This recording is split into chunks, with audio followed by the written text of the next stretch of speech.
Good afternoon, and let me share with you something interesting. Deuteronomy 28:47. Because you did not serve the Lord your God joyfully and gladly in the time of prosperity, you will serve your enemies. The Lord will send against you in famine, thirst, nakedness, and destitution. He will place an iron yoke on your neck until he has destroyed you. That sounds pretty harsh. Because you didn't serve the Lord with joy or gladness during a time of prosperity. But when you look at this in the Hebrew, you do get a little bit different feel from it. God isn't saying, you're going to serve me and you're going to enjoy doing it. And if you don't, then you're just going to face your enemies. They're going to take over. You're going to have famine. You're going to be destitute. What he's saying, the word joyful is the word Simchah. And it does mean joyful, it's a rejoicing, but it's more of a rejoicing in the sense of a gladness.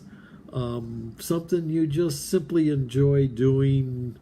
The joy of actually doing it. And then the word gladly is the word tov, which means to be in harmony with God. So what he's saying is, because you didn't, in your time of prosperity, sort of like we've experienced in this country up until first, March or so, we're enjoying a great time of prosperity. Things were going real well. And were we really serving God? Or serving Him with Simchah, simply because we enjoyed doing it, and were we doing it in harmony with Him? Years ago, I worked at a summer job in a fish house in downtown Chicago, and it was, by the end of the day, I never had a problem getting a seat on the bus, man. You really smelled at the end of the day. It was kind of a nasty job. I remember one woman, I found a seat on the bus and I sat down, and a woman walked up, and I was about to get up and let her have the seat, and all of a sudden she goes, "Ooh, oh," and she walked away. Ooh. There were some advantages, I guess, to working in a fish house, but otherwise it was quite a, it wasn't the greatest job I had, but it was helping pay my school bills, so I was glad for it. But I did my job. I did what the boss told me to do. I got there on time. I performed my duties. Not that I liked doing them, not that I enjoyed doing them, but I did them anyways, because that was my duty, my obligation. And when that clock hit 4 o'clock, I was out the door. Wasn't hanging around. There's another guy who worked in a fish house. He was also just another common laborer like me. But boy, he was a go-getter. And he wasn't doing it to brown nose. He enjoyed what he was doing. He really, he would even volunteer for things that nobody else wanted to do, simply because he enjoyed doing it. And he was always there when I got to work, and he was always there after I left. He was probably the first one there, the last one to leave. And I got to talking with another worker about it. I said, boy, that guy, he really loves this job. And the person said, well, he should. That's the boss's son. What's the difference? I was an employee. I was doing it to get a paycheck and nothing else. This other guy, he was there because he was the boss's son. He was the son of the owner. This was going to be his business one day. And he loved it. And he, everything he was doing, he knew he was planning out his future, and he was excited about it. And he wanted to see everything go well, and he wanted to see it succeed. He did it joyfully, and he did it in harmony with his father. That's the difference that this verse is talking about. That's why calamity came upon Israel. Why calamity could come to this country. God isn't going to judge this nation because we've got rioters in the streets and people are getting abortions and they're turning away from God. That is not what's going to bring God's judgment. What's going to bring God's judgment is us, the believers, the Christians, and how we perform. Are we really serving God out of a sense of just joy of serving Him and in harmony with Him? Or are we serving Him because, boy, we don't want disaster to come, we don't want anything to happen, we want this to be a Christian nation so God will keep blessing us? Is that what it's all about? We're serving simply because of the blessing. Throughout the Bible, this seems to be the whole message. The book of Job, what was the challenge? The enemy stood before God and says, of course Job serves you. You pay him so well. Take away what he's got, he's going to curse you. And that's what the enemy did. He was allowed to take it all away from Job, but Job didn't curse God. He proved to the enemy that he served God because he loved God. And he enjoyed serving God. If God wanted to serve him in poverty, he'd serve him in poverty. When a person gets married, I used to perform wedding ceremonies back when I was a pastor, and I would read the vows to them. Do you promise? Note that. Do you promise to love, honor, cherish, obey? And I know going through that person's mind, saying, what's this all about? Of course I'm going to do that. I love this woman. I promise to love. I love her already. That's why I'm getting married, for crying out loud. But what I was asking was 5 years from now, when emotions have settled down, when the problems come in, when the difficulties come, and the benefits you thought you were getting in marriage you're not getting, you're still going to love that person? You're still going to sacrifice for that person? You're still going to give to that person? That is our relationship with God. You can, there can be, a husband can come home and he wants to go fishing with the boys on the weekend. So what does he do? His wife, she has other plans for the weekend. And so he goes out and he buys some flowers.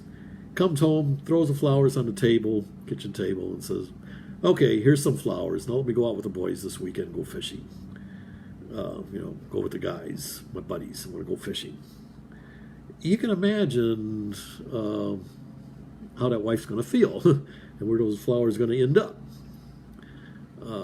But he's doing his duty. I'm providing a home for you. I'm providing a roof over your head and giving you what you need. And here I'm even doing something extra, giving you some flowers. So the least you can do is, let me go with my buddies fishing for one weekend. I don't care what your plans are. It's not gonna. He may get what he wants, but that's not going to. He's not going to be happy with what he's getting. Well, let's take another situation. The husband comes home. He's got a bouquet of flowers, and he says, "Honey, been thinking about you all day. You're on my mind. You're in my thoughts. I just love you so much, and I wanted to show my love to you. And well, I got these flowers. I know they're not much, but they show what I really feel. Now, you think those flowers are going to be better accepted?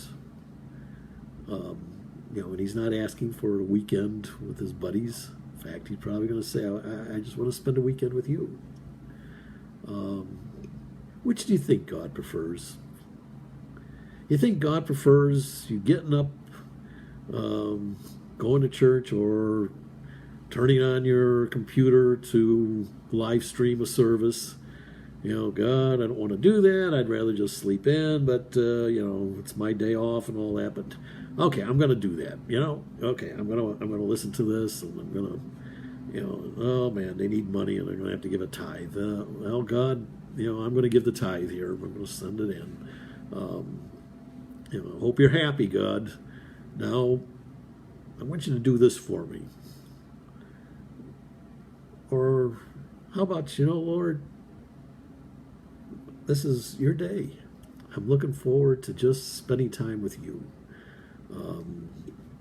And nice thing about live streaming, I don't have to listen to that horrible music. I can listen to something else and then switch over and listen to my pastor share the Word of God with his congregation.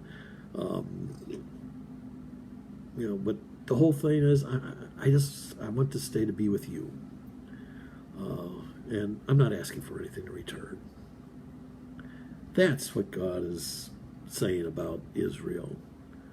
That's what He said when He said, because you did not serve me joyfully or gladly. You did not serve me out of a sense of wanting to, of finding pleasure in serving me, or of doing it to be in harmony with me. It was totally out of harmony.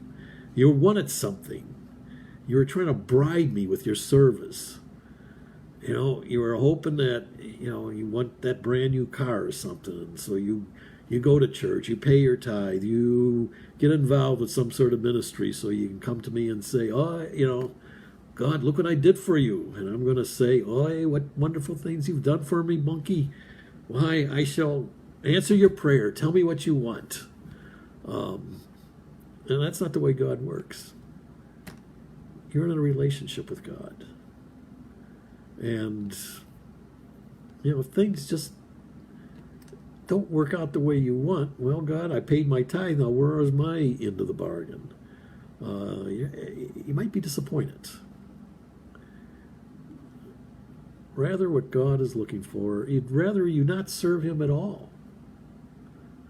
If it's grudgingly and if it's something you have to do, you know what? He will bless who He wants to bless. And you aren't going to get that blessing by bribing Him with a lot of prayers, with a lot of money, with a lot of even your time. It's not going to do it. This is what God was trying to teach Israel as they entered the Promised Land. Is let's first get to know each other. Let's first, take a chance so you can learn to love me.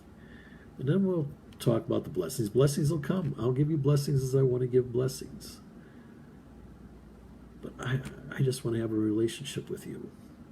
And I want you to have that relationship with me. Not for what you're going to get in return, but simply because, we love each other. And how does that love develop? I talked before about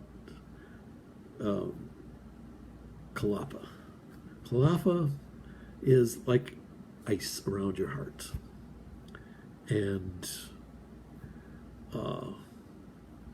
God gives us amount of faith. When Peter jumped over the side of that boat to walk on the water, he had whole bunches of faith. I mean, when Jesus picked him up and said, "O ye of little faith," he wasn't scolding Peter. He was saying, "Peter, look what you accomplished with just a little faith." Can you imagine what's going to happen when you put all your faith into action? Look at you, put all your faith in action. You walked on water. But then you took your eyes off me and you started to sink. As soon as he took his eyes off, that halafa, that ice formed around his heart, covered up his faith, diminished his faith. When God said, "O you of little faith," the word was Zorah, saying, "O you, your faith was diminished because you took your eyes off me." We need to keep our eyes on the Lord, especially with this coming year and everything that's taking place. We need to keep our eyes on Him. And in doing so, whatever we do is unto Him. And then we can be in harmony with Him. And no matter what happens, no matter what takes place, we'll be wrapped in His Simchah, that joy. Whatever you do, just do as unto Him.